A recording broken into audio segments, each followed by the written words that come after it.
They told me to sell the house, take care of my brother, and then disappear. Those were the exact words. Cold, precise, like someone giving instructions to a courier or a maid. Not to a daughter, not to a sister, not to a human being. My hands were still trembling when I hung up the phone that night. I remember staring at the floor for a long time. I wasn't even crying. I was just frozen. Not because of what they asked me to do, but because of how little hesitation there was in their voice. How effortlessly they discarded me, like my existence had simply expired. For most of my life, I believed that love was something you earned, that if you gave enough of yourself, if you proved your loyalty over and over, someone would see you, appreciate you, choose you. But that night, sitting alone at the edge of my bed, I realized I had been wrong. So painfully wrong. Love, in their eyes, wasn't something to be honored. It was something to be used. And once it served its purpose, you were expected to vanish. I sold that house, the only thing that had ever truly been mine. Not just a property, but a sanctuary built on memories. The smell of my mother's cooking, the laughter of my brother when he was little, the sound of rain hitting the tin roof on quiet nights. That house wasn't just walls and windows. It was the one place that reminded me I existed, that I mattered, but I sold it because they told me to, because they said Diego needed a chance at a better life, because I believed, deep in my soul, that sacrifice meant something, that my pain would become his hope, that maybe, just maybe, this would be the moment my family would see the depth of what I had done for them. I signed the papers in silence. No one came with me. No one asked how I felt. The real estate agent smiled and said congratulations, but I didn't feel proud. I felt erased. Like every brick that came down with that sale took a piece of me with it. Afterward, I sat in a cheap diner with a plastic cup of coffee in my hand. My phone buzzed. It was my aunt.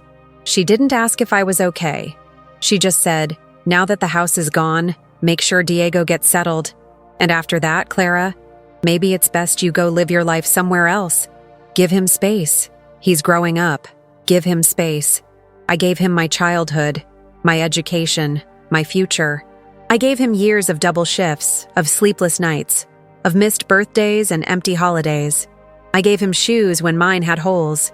I gave him food when I went hungry. I gave him the best of me, even when there was nothing left. But now, they wanted me to give him space.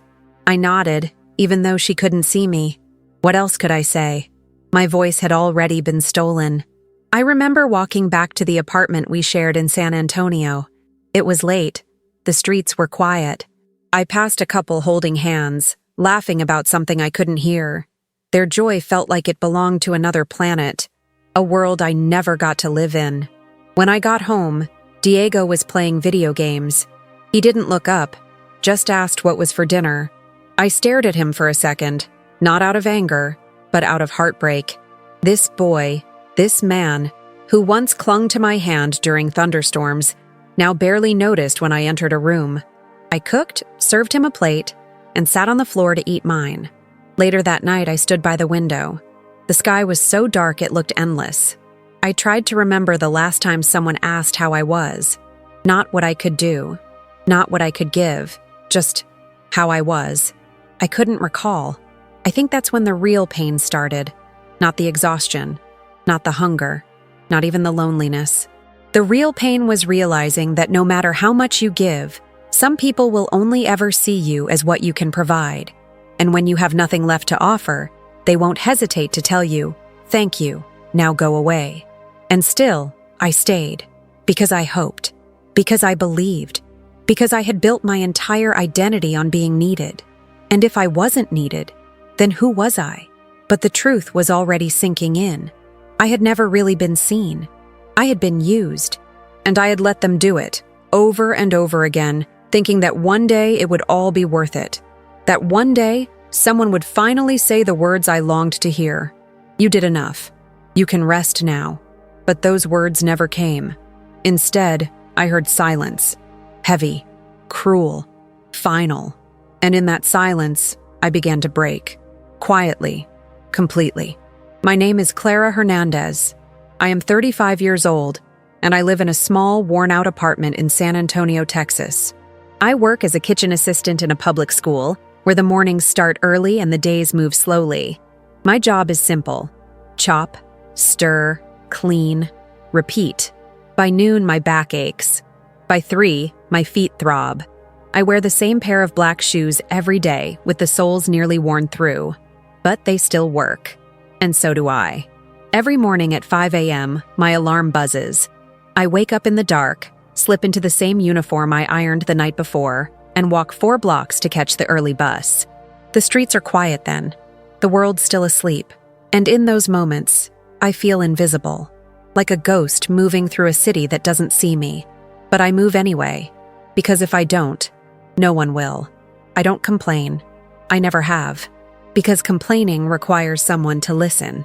And I learned a long time ago that not everyone is interested in your struggles, especially when your title is helper, sister, worker. When you are the one people lean on, they rarely stop to ask how much weight you're carrying. When I was younger, people used to tell me I was strong. It sounded like a compliment back then, something to be proud of. But as I grew older, I realized that being called strong was often a polite way of saying you'll survive whatever we put you through. It wasn't admiration. It was a license to keep demanding. Strength became a mask I wore, a script I followed. Always available, always capable, always reliable.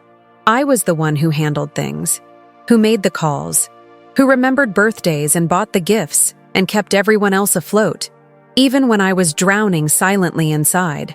My coworkers at the school see me as dependable, quiet, polite. I bring extra food for those who forget lunch. I cover for others when they're late. I never raise my voice, never ask for more than I'm given. Sometimes, when the principal thanks me for being so consistent, I smile. But inside, I wonder if she knows how close I am to disappearing altogether. No one really knows me. Not here. Not even back home. They know what I do, not who I am. They know I'm the sister who gave everything, the one who did what needed to be done. They know I left everything behind to help my brother have a better life. But they don't know how many nights I cried alone, curled up on a mattress that wasn't mine, in a city that never felt like home. I used to dream about a different life, not a fancy one, just mine. A little bakery, maybe. One with colorful tiles and soft music playing in the background. I would make pan dolce like my mother did. And every morning, people would come in, smile, call me by name. I would matter there. Not because I fixed things, not because I gave everything away, but simply because I existed. But dreams cost time, and time has always belonged to other people. Every year that passed, I gave more and more of myself to others. Until one day, I stopped dreaming altogether. I don't own much. A few clothes, some old books, a photo of my mom and brother that I keep tucked inside a drawer. My phone is secondhand. My bed squeaks when I turn over. The walls in my apartment are thin, and I can hear my neighbors argue through them at night. Still, I keep it clean, organized. It's the one thing I can control. The one place where, for a few hours, no one asks anything of me. I've lived in San Antonio for 6 years, but I still feel like a visitor. I don't go out much. Not because I don't want to, but because the energy it takes to show up, to be present, to pretend that everything is fine. It's exhausting. It's easier to stay quiet, to keep my head down, to blend in. Sometimes I watch people on the bus and imagine their lives. The woman in scrubs texting with a smile. The teenager with headphones nodding to a beat only he can hear. The old man reading a book in silence.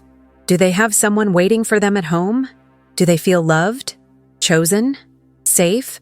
I wonder what they'd think if they knew my story. If they knew how much of myself I've buried to keep others warm. There's a photo on my nightstand. It's me at 12, holding my baby brother, Diego. I remember the day it was taken.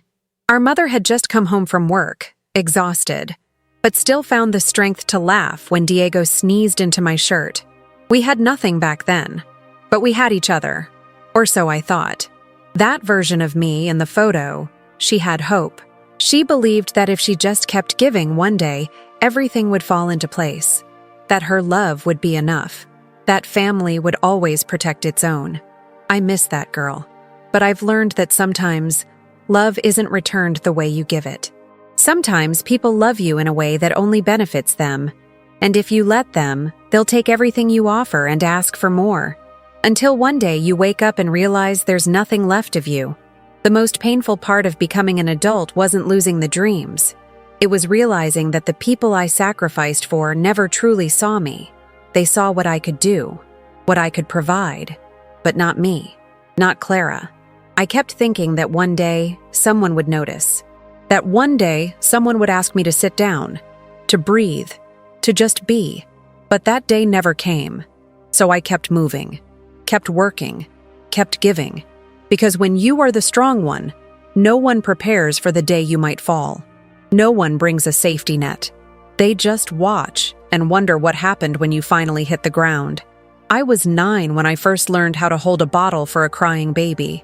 Diego was just a few weeks old, and our mother was already stretched beyond breaking. She worked long hours at the textile factory outside town, her hands calloused and raw, her back hunched from years of labor. When she got home, there wasn't much of her left. She barely spoke. Her eyes always seemed to stare past us, as if she was looking for something she had lost long ago. We lived in a tiny, crumbling house on the edge of our village in Oaxaca. The roof leaked when it rained. The walls were thin, cracked like old paper, but it was ours. There was a single bed where our mother slept, and a mattress on the floor for me and Diego. I remember tucking him in every night, even when I was barely tall enough to reach the edge of the bed. He would curl into my chest like a kitten, and for those few moments, I felt like maybe I could keep him safe from everything that hurt. Our father had left when I was 7. No warning, no goodbye. Just a silent space where his voice used to be. At first, I would watch the door, hoping he would walk through it like nothing had happened. But days turned into weeks, and the realization came slowly, like a bruise forming beneath the skin. He wasn't coming back. Our mother never spoke his name again. She moved through life like someone walking underwater, slow, heavy, drowning. She tried her best, but the weight of survival consumed her. And so, I became what she couldn't be. I became mother. I became protector. I became everything. I used to braid my own hair in the mornings, then quickly braid Diego's. I packed a small bag for both of us, some tortillas wrapped in cloth, a bottle of boiled water, and walked him to the daycare on my way to school.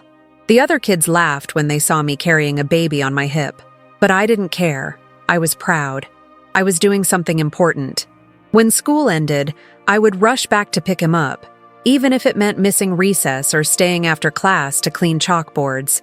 I learned how to change diapers using old rags. I learned how to boil rice without burning it. I learned how to put a baby to sleep with a lullaby even when I had homework waiting. No one taught me these things. I just did them, because I had to. I don't remember feeling angry back then. I don't remember resenting my mother or missing my father. I just remember the sound of Diego's laughter when I blew on his belly, or the way he clapped when I danced in the kitchen while stirring beans. Those moments made it all worth it. His joy was my reward. His safety was my mission. There was one day I'll never forget.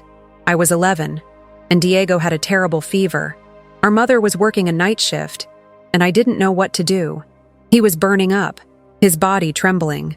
I tried to cool him with wet towels, but his cries only got louder. I carried him through the dark streets to the village clinic. My arms ached. My legs felt like they would give out, but I kept going. The nurse on duty, a woman named Marta, looked at me with surprise when I burst in. "Where is your mother?" she asked. "Working," I replied. She took Diego from my arms, placed him on a cot, and began treating him. After a while, his breathing eased. The fever began to drop. Marta looked at me again and said, "You're a brave little mother." I wasn't a mother, but I had already stopped being a child. Our neighbors admired my dedication. They'd say, "Clara is the responsible one. She'll make something of herself." But their admiration never came with help. They didn't offer to babysit. They didn't offer food. They just watched and nodded, grateful it wasn't them. I grew up like that, sandwiched between expectation and silence. I learned to read people's moods better than any book. I knew when my mother was about to cry, even if she tried to hide it.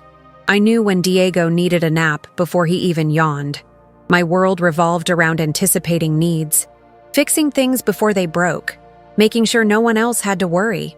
By the time I was 13, my teachers started pushing me to think about high school. You have potential, they'd say. You're smart. You could be a teacher, a nurse, maybe even a doctor. I smiled and nodded, but I knew the truth. I couldn't leave. Who would watch Diego? Who would cook dinner? Who would get him ready for school? So I stayed. Every opportunity I was offered, I measured against what Diego needed. If it didn't fit into his world, I let it go. I convinced myself it wasn't the right time, that my chance would come later. Later turned into never. I remember one afternoon, sitting outside our house while Diego napped inside. The sun was setting, painting the sky in colors I'd never seen in a box of crayons. I watched the sky and whispered to myself, one day, I'll go beyond these hills. One day, I'll see more than this village. But even then, I knew I was lying. I wasn't waiting for opportunity. I was waiting for permission, and no one ever gave it. When Diego turned 6, our mother started getting sick more often. Her cough became constant. Her weight dropped. Some days, she couldn't get out of bed. I took over completely then. Cooking, cleaning, buying medicine. I skipped school more and more. But no one noticed. Or maybe they did, and chose to look away. One night, as I helped my mother to the bathroom, she looked at me with tears in her eyes. "I'm sorry, mija," she said. "I didn't mean for your life to be this hard. I wanted to believe her. I wanted to forgive her. But the truth hung between us like smoke. She had let it happen. Maybe not on purpose, but still, she had let it happen. She died when I was 16, quietly, in her sleep. Diego was 9. He didn't understand at first. He kept asking when she would wake up. I held him as he cried, and I told him we would be okay, that I would take care of everything. And I did, because by then, I didn't know how to do anything else. After my mother passed, I stopped being a sister in the way most people understand the word. I became a guardian, a second parent, a provider. Diego was only 9, and I had just turned 16. Legally, we were both too young to carry the kind of weight we were forced to bear. But the law doesn't knock on the doors of the forgotten. No one came to check if we were okay. No one came to take him away or offer help. We simply faded further into the margins, and I stepped fully into the role that life had carved out for me. Our neighbors knew what had happened. A few brought tamales or soup for the first 2 days, said they were sorry, that my mother had been a good woman. But soon the meals stopped. The glances became fewer. Their lives moved on. Ours didn't. We stayed in that small house, the one with the peeling walls and leaky roof, because it was the only thing we had. I dropped out of school and started cleaning houses in the mornings, washing clothes for families in the afternoons. On some nights, I'd make small trays of empanadas and sell them door to door. I told Diego it was temporary, that once we saved enough, I'd go back to school and finish, that everything would be okay. But life has a way of changing your definition of temporary until it becomes permanent. Diego didn't complain. He was a quiet child, observant. He noticed everything. I think he understood, even at that age, what I was sacrificing. When I'd come home with blisters on my hands or a sore back, he'd try to make me laugh. Sometimes he'd draw little cartoons and leave them on my pillow. One of them showed me wearing a cape, like a superhero. "Super Clara," he wrote under it. "Saves everyone." I kept that drawing in my wallet for years. In those early days, our bond was unshakable. We were a team. He helped me with laundry, ran to the market when I was too tired, watched over our tiny garden where I tried to grow tomatoes. He never asked for toys or expensive clothes. He just wanted me nearby. And I was. Always. When he turned 12, I enrolled him in a small computer class at the community center. It was free, but he needed supplies. I remember pawning the only piece of jewelry I had left, my mother's gold earrings, to buy him a secondhand keyboard. His eyes lit up when I gave it to him. He hugged me for a long time. He promised he'd make me proud. And in that moment, I believed he would. Over the years, my days blurred into routines built entirely around him. Wake up early, cook breakfast, go to work, come home, help Diego with homework, cook dinner, sleep, repeat. There were no weekends, no holidays, just a continuous stream of responsibilities. People used to ask me why I didn't go out, why I didn't date, why I never seemed to have time for myself. I'd smile politely and say, Diego comes first. But the truth was deeper. I didn't know how to live for myself. Every fiber of my being was wrapped around the belief that my life was meant to support his. Every milestone he reached felt like mine too. When he graduated from middle school, I clapped louder than anyone in the audience. When he won a science competition, I baked a cake even though I didn't have an oven, just a borrowed stove and a lot of determination. I wore the title of Big Sister like armor. His victories felt like proof that I hadn't failed. But with every step forward he took, I quietly stepped further back. I remember one time, he asked me why I never got angry. We had just come back from the market, and a man had tried to shortchange me. I smiled, thanked him, and walked away. Later, Diego looked at me and said, "Why do you let people treat you like that?" I didn't have an answer. Or maybe I did, but I couldn't say it aloud. That I was tired. That sometimes fighting back took more energy than I had left. That being small and quiet felt safer than risking more loss. He started changing when he got older. Around 16, he grew taller, more confident. He made new friends, joined online groups, talked about coding and technology like it was a world he was destined to conquer. I encouraged it. I wanted him to dream bigger than the village, bigger than me. He'd spend hours in front of the old computer I fixed for him, the screen flickering as he typed with focus I never interrupted. When I'd bring him food, he'd thank me, distracted, eyes still glued to the monitor. I told myself it was normal, that teenagers pulled away, that this was part of him becoming a man. But inside, I was starting to feel the cracks. I had no friends my age, no one who truly understood what my life looked like.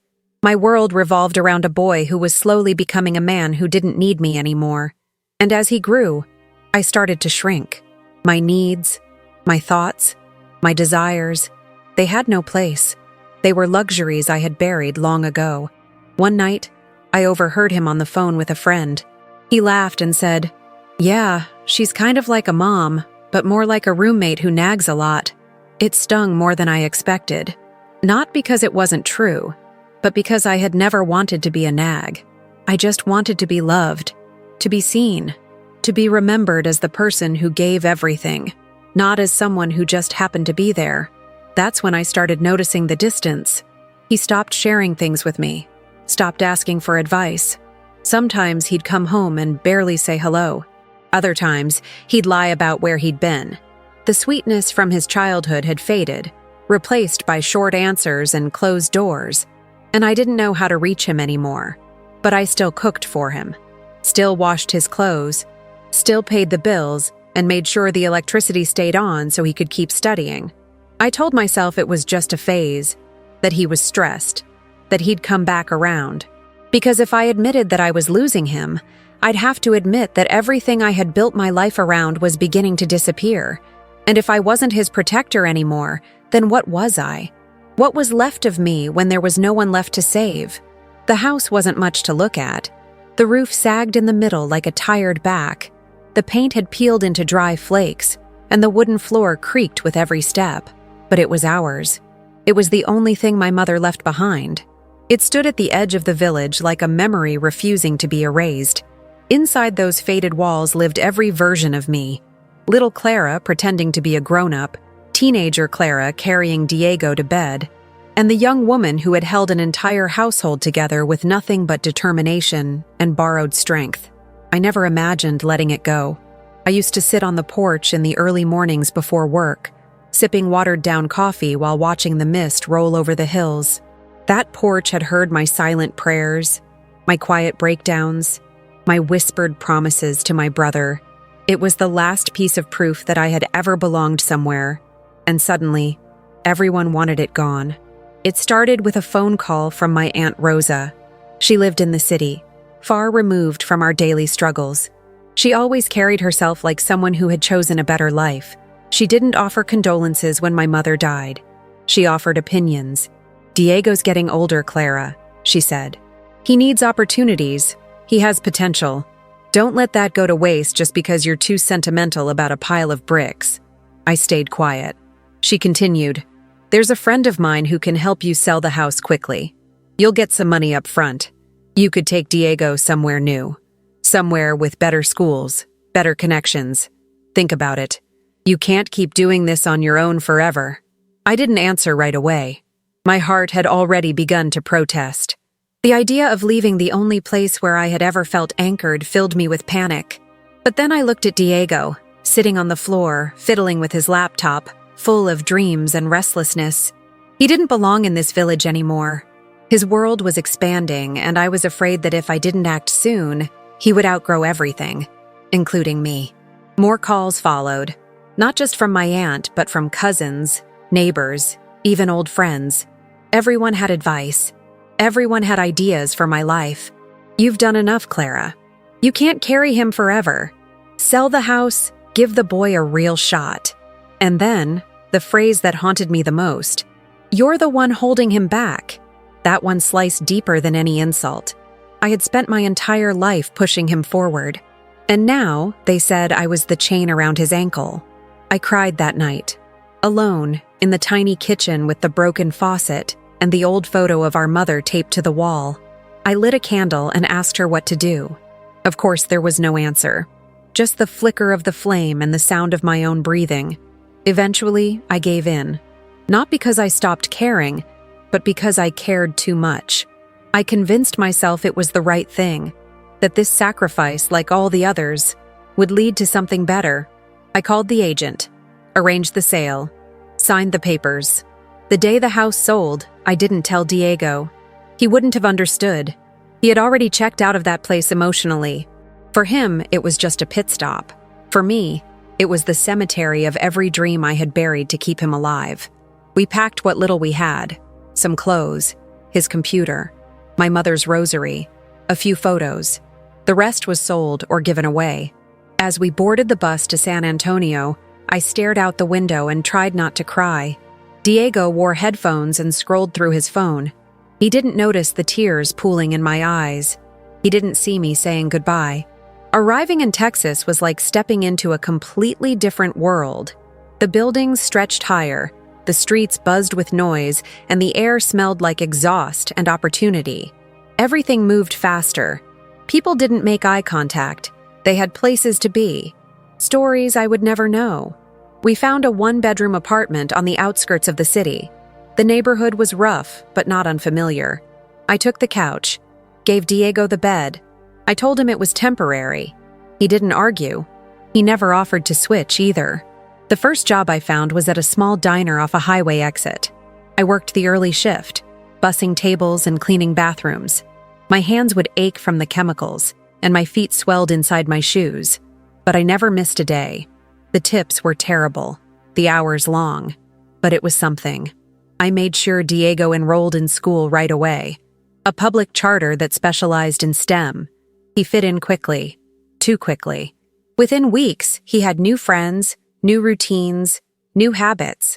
I became a ghost in his life, the woman who packed his lunch, the voice reminding him of curfews, the shadow behind the door. One night, while making dinner, I overheard him on the phone talking to a classmate. "Yeah, I live with my sister. She's kind of intense, always asking where I'm going. She worries too much." I stood in the hallway holding a spoon, my breath caught in my chest. I wasn't angry. I was hollow. He spoke about me like I was a burden, like my worry was an inconvenience.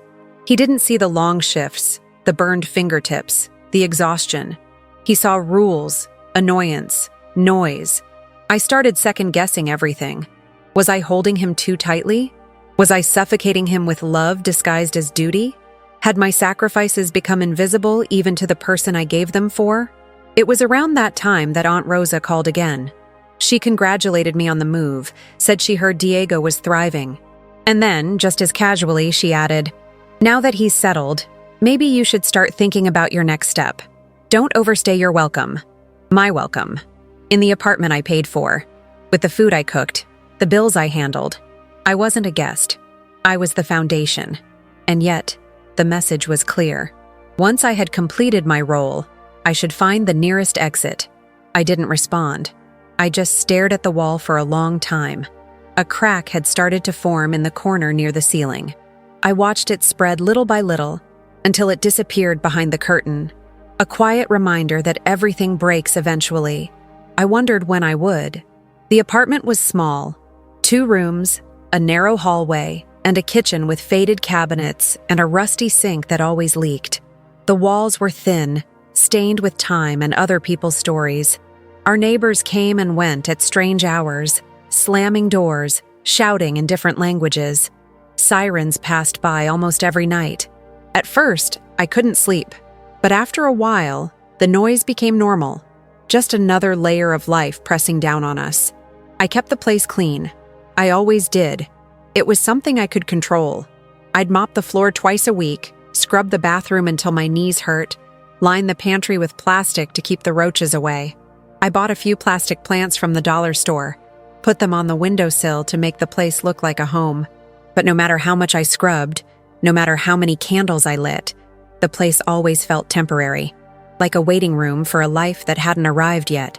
I woke up every day at 4:30 a.m. I didn't need an alarm anymore. My body had memorized the routine.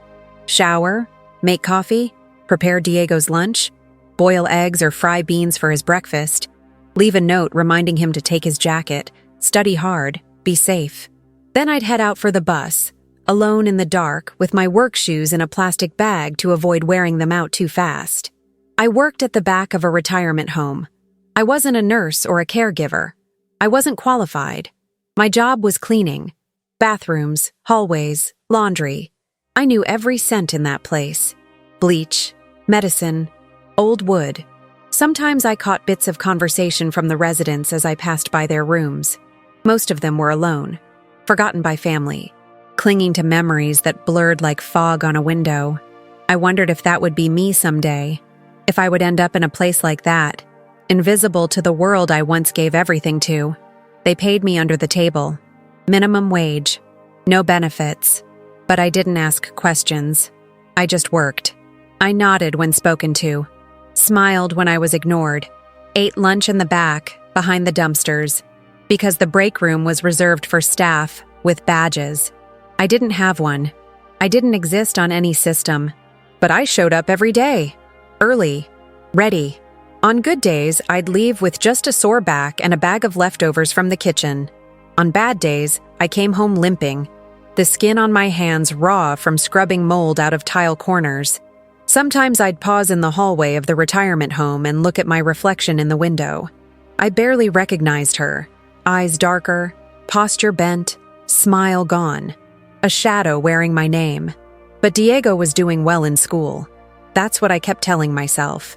He brought home good grades, talked about college, had new friends who wore name-brand clothes and had new phones and took weekend trips with their parents. He started dressing like them, talking like them. Not that I blamed him. He was trying to fit in, trying to belong to a world he had never known until now. But with each step he took into that new world, I felt him slipping further away from mine. He no longer waited up for me when I came home late. Sometimes he wasn't even home. He started leaving notes instead. Went out, be back later. At study group, don't wait up. I wanted to believe he was just busy, that this was part of growing up. But deep down, I felt something shifting. He stopped eating the meals I cooked, said they were too heavy, too greasy, too Mexican. He started buying frozen meals, protein bars, things I couldn't even pronounce. The food I had grown up on, the food I made with love, with memory, sat untouched in the fridge. Once, I made his favorite dish from our village, tamales with mole negro. I spent hours preparing them, just like Mama used to. When he came home, he looked at the plate, then said he wasn't hungry. He had already eaten. And just like that, the gesture dissolved. The memory wasted. I sat at the table and ate in silence, each bite heavier than the last. I started noticing other things too. The way he avoided introducing me to his friends. The way he rolled his eyes when I asked questions about his day. The way he left his dirty laundry on the floor without a second thought. I had become part of the furniture. Something useful, but unseen. One night, I overheard him talking in the hallway. He was on the phone, pacing back and forth. He thought I was asleep. "Yeah, it's fine. I live with my sister. She's cool, just a bit intense. Always cleaning, always checking in, but she means well." He laughed softly. "She's more like a housekeeper than anything else." The words hit harder than I expected. Not because he meant to hurt me, but because they were true. That was what I had become.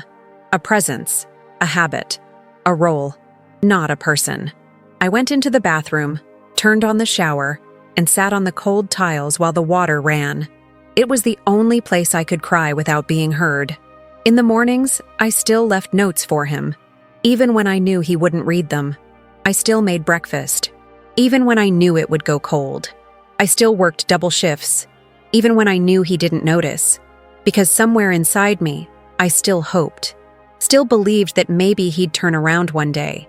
That he'd remember the girl who carried him through the rain when he had fevers. Who skipped meals so he could eat. Who gave up school, friendships, a future. All so he could have his. But love given in silence is often forgotten. Especially by those who never had to sacrifice anything in return. I told myself that it was just a phase. That he was adjusting. That it wasn't personal. But with every door he closed behind him, it became harder to pretend.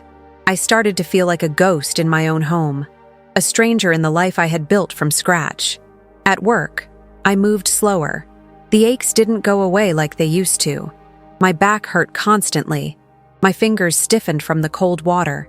My body was beginning to speak truths I had ignored for years. Still, I didn't complain.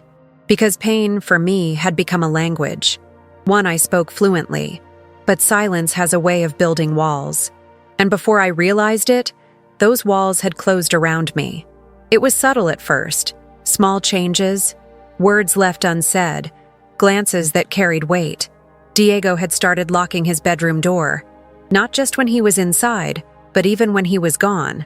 I told myself it was normal.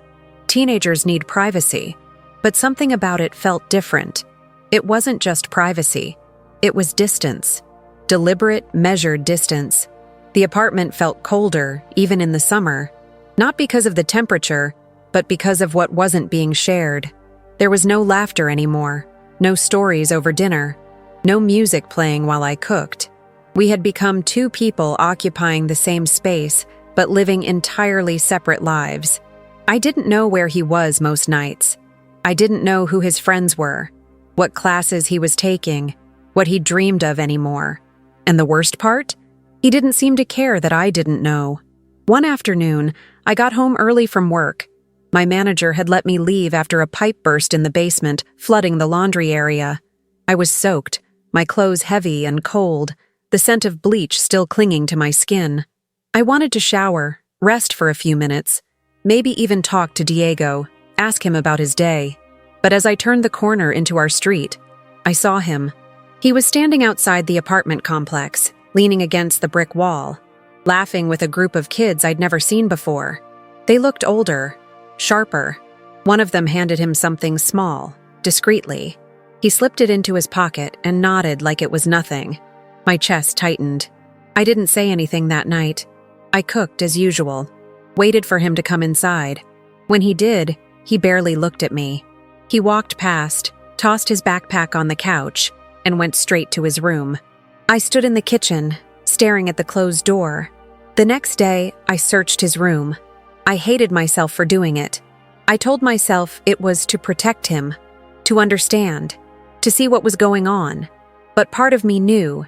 It was also because I didn't trust him anymore. I found the small bag tucked beneath his mattress, pills, a rolled-up 20, a lighter. Things I didn't understand, but knew enough to recognize as dangerous. I sat on his bed and cried for a long time. When he came home, I confronted him. I held the bag in my hands, trembling. "What is this, Diego?" He froze. His eyes narrowed and his expression shifted from shock to anger in seconds. "Why were you in my room?" "That's not the question," I said quietly. What is this? He snatched the bag from my hands and shoved it into his pocket. It's none of your business. None of my… Diego, I've given my whole life to you. He laughed, bitter and sharp. Yeah, and I didn't ask you to. That sentence broke something in me. Not like glass shattering, but like fabric tearing slowly, painfully. I had always feared that he might one day resent me, but I had never imagined he would say it to my face, that he would throw away everything I had done, everything I had lost, like it was a choice I made for myself. I didn't sleep that night. I lay on the couch, staring at the ceiling, listening to the muffled music coming from his room. My mind raced through memories, carrying him through flooded streets, selling food door to door, scrubbing toilets for strangers, giving up my education, my freedom, my youth. I had told myself that it was all worth it. But what if it wasn't? In the days that followed, things got worse. He became colder, more distant. He came home later and later, sometimes not at all. I'd wake up and see his bed untouched. I'd call, but he wouldn't answer. When he did come home, he smelled like smoke and cologne I didn't recognize. He stopped speaking to me entirely, except to argue. One night, after another fight, he shouted, "You're just jealous I have a life. You want me to be miserable like you." I stood there, speechless. I didn't cry. I didn't scream. I just looked at him, really looked. And for the first time I saw a stranger. The boy I raised, the child who once drew me as a superhero, was gone. In his place stood a young man with walls so high around his heart, I didn't know if I'd ever reach him again. And yet, I still cleaned his clothes, still folded them, still cooked his meals, still paid the bills with my aching body and thinning wallet, because I didn't know how to stop being needed. I didn't know how to stop being his. Until one morning I received a call from his school. He hadn't shown up in a week. He was failing classes. There were reports of him falling asleep in class, being aggressive, even suspected of dealing on campus. They asked if everything was okay at home. I wanted to laugh, or scream, or tell them everything I had buried for years. But instead, I apologized, said I would talk to him, thanked them for their concern. When he came home that night, I tried one more time. I sat him down, gently, and asked, "Diego, what's going on? Please talk to me." He rolled his eyes. "Not this again. Please." "I'm scared." He looked at me with cold detachment. "Then, maybe you should leave. Maybe that's the problem. You're always here." And just like that, the final thread snapped. He didn't yell. He didn't throw anything. He just got up, walked into his room, and shut the door. I sat there in the silence, the weight of every sacrifice pressing against my chest like a stone. I realized that I wasn't his anchor anymore. I was the thing he wanted to cut loose. And the most terrifying part? I didn't know where I would go if he ever did. I began disappearing quietly. It wasn't dramatic. No slammed doors. No sobbing on the floor. Just the kind of slow fading that happens when you realize your presence no longer matters. I started leaving the apartment earlier, coming home later. I'd take longer shifts, volunteer to cover weekends. I told myself it was to pay the bills. But deep down, I just didn't want to be there when he was. I couldn't stand the silence, the tension, the feeling of walking through a home that no longer welcomed me. The couch, once a place where I found small moments of rest, began to feel like a punishment. My back ached constantly. I started having headaches that lasted for days. My hands would lock up during cleaning, and I'd have to soak them in warm water just to keep moving. My body was failing in pieces, quietly, just like my spirit. One night, I came home to find the apartment filled with people I didn't recognize. Diego had thrown a party, loud music, smell of alcohol and cheap perfume, people lounging on the couch where I slept. Someone had knocked over a plant. There were red plastic cups everywhere. He looked surprised when he saw me at the door. "You're home early," he muttered, brushing past me with a beer in his hand. I stood frozen. I didn't yell. I didn't cry. I just picked up a cup from the floor and threw it away. Then another, and another. I cleaned as the music blared, as people laughed. as I pretended to be invisible in my own home. That night, I didn't sleep. I sat on the edge of the bed. No, not a bed, a cushion on the floor, and stared at the wall for hours. I thought about the girl I used to be, the one who dreamed of being a teacher, who wanted to write books, who believed love and loyalty could fix anything. I couldn't remember the last time someone asked me how I was doing. Not as a worker, not as a sister, but as a person. Someone with needs, with pain, with a soul. I started forgetting things, missing shifts, losing track of time. I'd get home and realize I hadn't eaten all day. My clothes didn't fit the same. I looked older than my years, like life had wrung me out and left me hanging, hollow and twisted. One morning, I opened the kitchen cabinet and found it almost empty. I had forgotten to buy groceries. I had been so consumed with surviving, with making space for Diego's world, that I'd stopped tending to my own. I went to the fridge. There was a single egg, half a tomato, and a bottle of water. That was it. I stared at them and felt something in me break. Not a crack, an implosion. A collapse so deep, I didn't even cry. I just sat on the floor and leaned my head against the cold door, letting the silence swallow me whole. Later that day, I went to work, but I couldn't focus. I dropped a glass in the dining room. It shattered across the floor. My supervisor yelled. A resident nearby flinched. I apologized, but my voice came out weak, hollow. In the break room, I sat on a crate of paper towels and stared at the wall. One of the nurses came in. Her name was Alina. She was kind, quiet, the type who smiled with her eyes. "You okay?" she asked gently. I nodded, too tired to speak. She crouched down beside me and handed me a bottle of water. "You don't have to do this alone, you know." That sentence pierced something. It wasn't pity. It was recognition, like she saw through the layers I had wrapped around myself. I didn't answer, but I held the bottle tight, like it was keeping me tethered to the moment. That night, I got home to find Diego's shoes at the door, but he was nowhere to be seen. His room was dark, empty. I checked my phone. No messages. Nothing. I sat at the kitchen table and waited. Hours passed. Finally, around 2 a.m., he walked in, reeking of smoke and sweat and something I didn't want to name. He didn't look at me, just walked to the fridge, grabbed a bottle of juice, and sat on the couch scrolling through his phone. "I was worried," I said quietly. He shrugged. "I'm not a kid. You could have called." "Why? So you could lecture me? Guilt me into staying home?" I stared at him. His face, once so familiar, now felt foreign, hardened, distant. "You used to need me," I whispered. He scoffed. "Yeah, well, people change." He got up and went to his room, slamming the door behind him. I sat there long after he was gone, long after the silence returned. I realized then that he didn't hate me. He just didn't see me anymore. I was part of the background, a voice that echoed too often, a presence that took up too much space in his world. But the truth was, I had stopped seeing myself too. I looked around the apartment.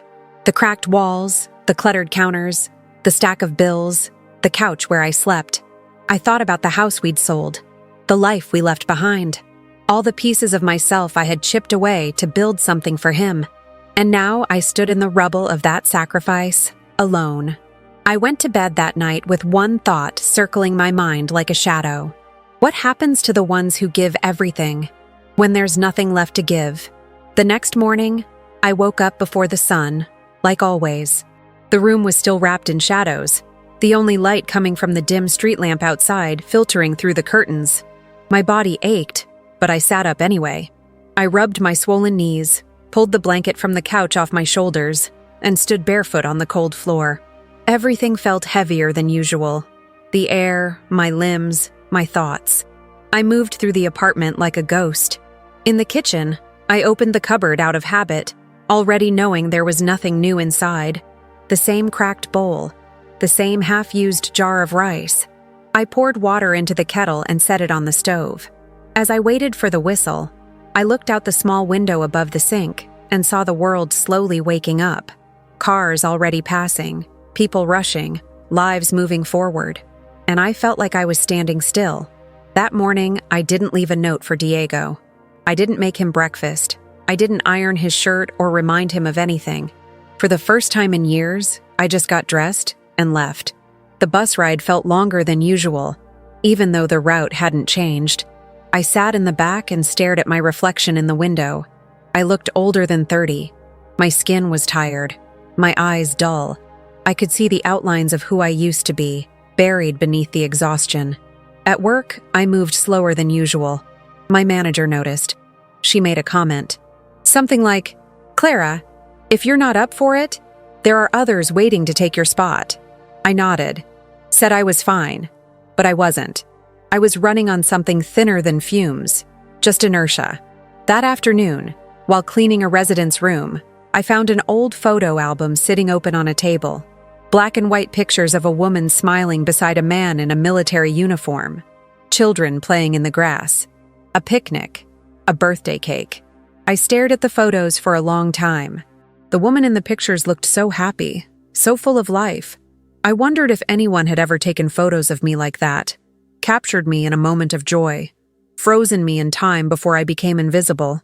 Later, on my break, Alina came to sit beside me again. She handed me a sandwich without saying anything. I took it, thanked her. We ate in silence. "You look tired," she finally said. I nodded. She hesitated, then added, "You know, it's okay to let go. It doesn't make you weak." I didn't know what she meant. Not at first, but those words clung to me all day. When I got home that night, the apartment was dark. Diego wasn't there. No note, no message, just silence. I took off my shoes and walked to my little corner in the living room. I sat on the couch, leaned back, and let my body sink into the cushions. The weight of everything started to pull me down, and I didn't fight it. I sat there for hours, barely blinking, my hands resting in my lap, my breathing shallow. For the first time in my life, I didn't have the strength to get back up. And then I realized, this wasn't just burnout. It wasn't just exhaustion. It was grief. Not the kind you feel when someone dies, but the kind that comes from watching something you've built fall apart in slow motion. I was mourning the life I thought I was creating, the connection I thought would never break, the belief that love and sacrifice were always enough. I had given Diego everything, my youth, my dreams, my identity, and he didn't even hate me. He simply didn't see me anymore. And that absence, that indifference, was worse than hate. It was erasure. I thought back to the day I sold our house, the day I packed up my mother's dishes, wrapped them in newspaper, and placed them in a box I'd never open again. The day I walked out of the only place I had ever felt like I belonged, telling myself it was for Diego, for his future. But maybe I had also been running, from the weight of failure, from the loneliness I had swallowed for so long. I stood up slowly, my joints screaming in protest. I walked into the bathroom, turned on the light, and looked at myself in the mirror. Really looked. The woman staring back at me was someone I barely recognized. Her eyes were hollow. Her hair was dull. There were lines around her mouth that hadn't been there just months before. I touched the glass. "Who are you now?" I whispered. There was no answer. I slept fitfully that night. Every time I closed my eyes, I dreamed of the past, of Diego as a little boy, clinging to my leg, of us sitting under the tree near our old house, sharing a mango, of his tiny arms around my neck, whispering, "Don't leave me, Clara." The morning light came too soon. I didn't want to get up, but I did, because that's what I always did. I made myself a small cup of coffee and drank it slowly, savoring the warmth. It was the only part of the day that belonged to me, the only ritual I had left. As I sipped, I thought about my mother, about how she had died young, about how no one ever really asked her what she wanted, about how she had lived her life in service of others and died quietly, without applause, without recognition. I didn't want that to be me, but I didn't know how to change. I finished the coffee and stood at the sink, watching the sun creep across the tiles. The city was waking up again. People were moving, living, and I was still here, stuck in the loop of survival, waiting for something to give, wondering how long I could keep going like this.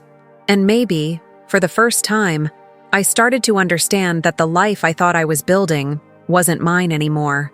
Maybe it never was. That night, I wandered the streets for hours. My feet ached from the long day, my stomach growled from hunger, and my mind refused to stop replaying every memory, every disappointment, every betrayal that had led me here. I walked past bright neon signs of diners and convenience stores, their lights mocking me, reminding me of the life I no longer had. People passed by in couples, families, groups of friends, laughing, talking, living a life I had given everything to give someone else, but now couldn't touch for myself. Eventually, I found myself in a small park on the edge of the city. The grass was wet with dew, and the benches were cold and hard. I sat down, pulling my jacket tight around me, trying to hold on to any warmth I could find. The air smelled faintly of wet earth and exhaust from the nearby street. A soft breeze brushed against my face, carrying the distant sounds of traffic and someone's music echoing from a car window. I closed my eyes and let the sounds wash over me, letting the city remind me I was alive, even if barely. It was then that I noticed her. An older woman with silver hair pulled into a loose bun, wrapped in a worn shawl, carrying a tray of soup and a thermos. She walked slowly, deliberately, but with a calm presence that immediately drew me in. She set down the tray and began offering cups of soup to people sitting on benches, to anyone who looked like they might not have a home, or food, or hope. When she reached me, she didn't ask me anything. She simply handed me a steaming cup, her fingers warm and firm against mine. "Drink," she said softly. "You've been carrying too much." I looked at her, hesitant. My pride, my shame, my exhaustion all wrestling inside me. But the smell of the soup, rich and warm, and the genuine kindness in her eyes made my defenses crumble. I took the cup and held it like it was a lifeline. The liquid warmed my hands first, then my chest, spreading through me slowly. I hadn't realized how frozen I had been until I felt that warmth. She didn't say much, just sat down beside me on the bench and nodded, as if she understood without needing to ask. There was a quiet patience about her that I hadn't felt in years. No judgment, no questions, no expectations, just presence. I began to talk, haltingly at first. Words I had held inside for months, maybe years, started to spill out. About Diego, about the sacrifices I had made, about the exhaustion, the loneliness, the feeling of being invisible in my own life. She listened without interrupting, without trying to fix anything, which somehow made it easier to speak. Each word I spoke seemed to take a weight off my shoulders. At some point, I realized I was crying. Not the soft, polite tears I had allowed myself in private before, but deep, trembling sobs that shook me from the inside out. She placed her hand gently on my back, and I let it happen.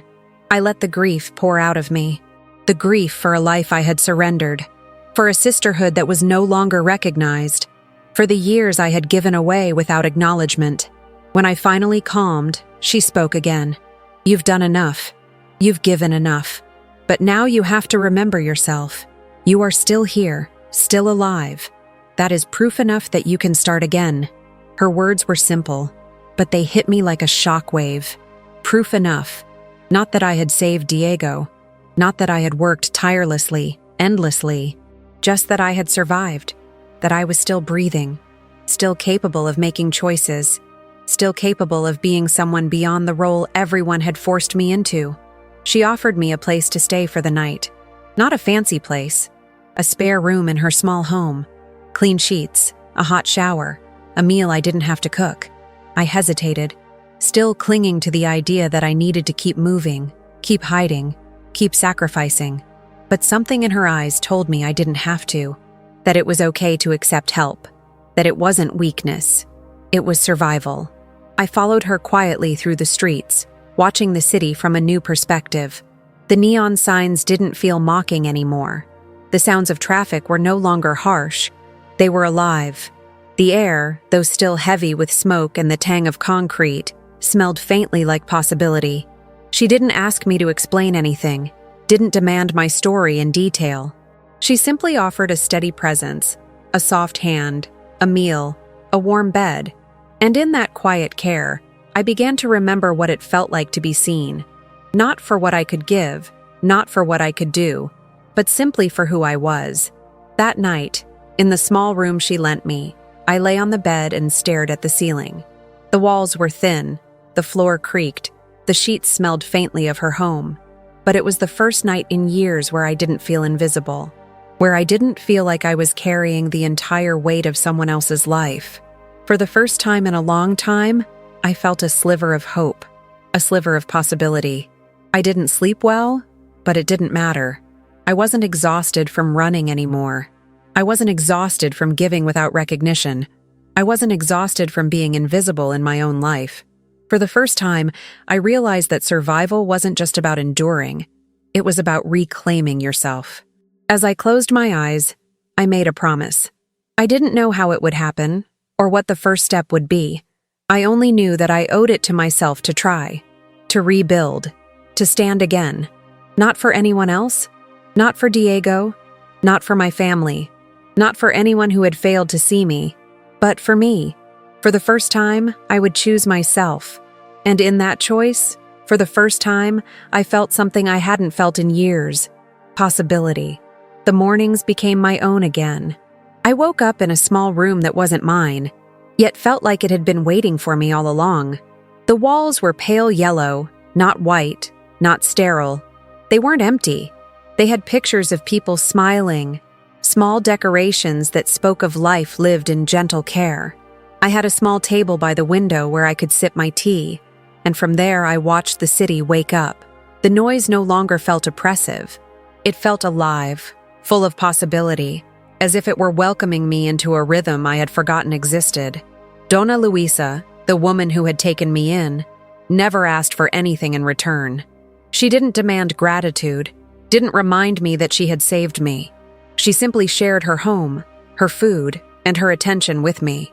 Slowly, I started to breathe again. I started to feel that life could exist for me, not only through the lens of my sacrifices for Diego or my family. For the first time in years, I allowed myself to consider that I could exist for myself. I began studying English in the evenings. It wasn't easy. My mind had been trained to calculate, to anticipate, to serve others. Now it had to learn a new rhythm, a new language. Words didn't come easily. I mispronounced them constantly, stumbled over their structure, felt awkward and small. But with each correction, with each small success, I felt a piece of myself reassemble. Each word I learned became a tiny victory, a reminder that I was capable of growing again. Work came next.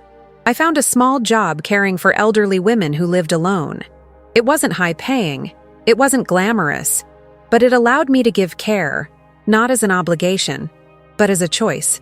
For the first time, I wasn't doing it out of necessity, but because it made me feel alive. I learned to listen, to sit with someone's stories and honor them. And in return, they reminded me that people could see you, that they could value you.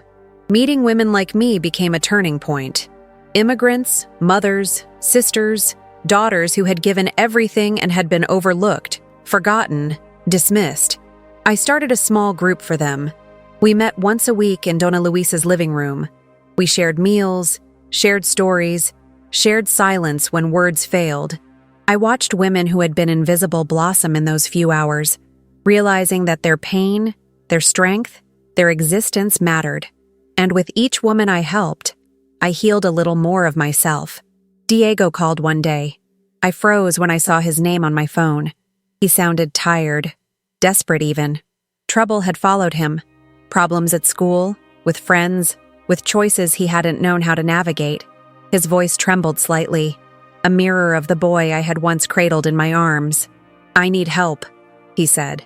And for a moment, I felt every old fear and every old love collide in my chest. But this time I didn't rush. I didn't drop everything for him. I listened. I guided him. I helped him find the support he needed. And when he asked for money to fix a situation he had created, I said no. Not harshly, not coldly, but firmly. "I will help you figure it out. I will guide you. But you have to take responsibility for yourself." It was the first time in my life I realized that love didn't mean losing yourself. That being needed didn't mean being trapped. That sacrifice had boundaries, and that those boundaries didn't make me selfish. They made me human. Slowly, I began to build my life again. A modest apartment of my own, paint on the walls I chose, dishes I bought because I liked them, not because they belonged to someone else. I started cooking recipes from my childhood. The smell of roasted chilies, simmering beans, and sweet pastries filled my home and reminded me of who I was. I laughed again, softly at first, then louder. I allowed myself to hope again. I didn't forget the years I had lost. I didn't forget the sacrifices, the pain, the invisibility. But I understood something fundamental. Surviving is not merely enduring. Surviving is reclaiming your life, piece by piece, choice by choice. Surviving is remembering that you exist, not because of what you give, but because of who you are. Diego eventually came to see it, though not immediately. Over time, he understood that I wasn't just a shadow, a safety net, or a reminder of what he owed. I was a woman who had survived storms he could barely imagine. And when he came back into my life, it was not as a boy dependent on me, but as someone learning to respect the person I had become. I could help him, but I would not lose myself again. And as I stood in my small kitchen one evening, stirring a pot of beans, the warm steam rising to meet my face, I realized something I had long forgotten. I was whole. Not because the world had acknowledged me, not because Diego understood me, not because anyone else had chosen to see my sacrifices. I was whole because I had chosen to survive, to honor myself, to rebuild the life that had been denied to me for so long. I had survived the abandonment, the neglect, the betrayal, the silent erasure of my existence. I had survived the weight of giving everything to someone who could not see me. And now, I stood in a life that was mine entirely. I had survived. I had rebuilt. I had risen. To anyone listening, to anyone who has ever felt invisible, abandoned, or used, I say this: your existence matters. Your sacrifices matter, but even more, you matter. You are not defined by what others take from you or demand of you. You are defined by your courage to keep standing, to keep choosing yourself, even when it feels impossible. And as I look back on the life that almost broke me, I can say with a quiet, unshakable certainty, the girl who once gave everything away, the woman who walked through fire and came out hollow, has finally found her own flame. And it burns brighter than any sorrow, brighter than any pain, brighter than any sacrifice ever demanded of her. I am Clara Hernandez. I survived. I am still here, and I am whole. Thank you for listening. Thank you for believing that stories like mine deserve to be heard. Thank you for keeping alive the truth that even in the darkest moments, even when we have given everything, it is never too late to reclaim our lives, to find ourselves, and to rise.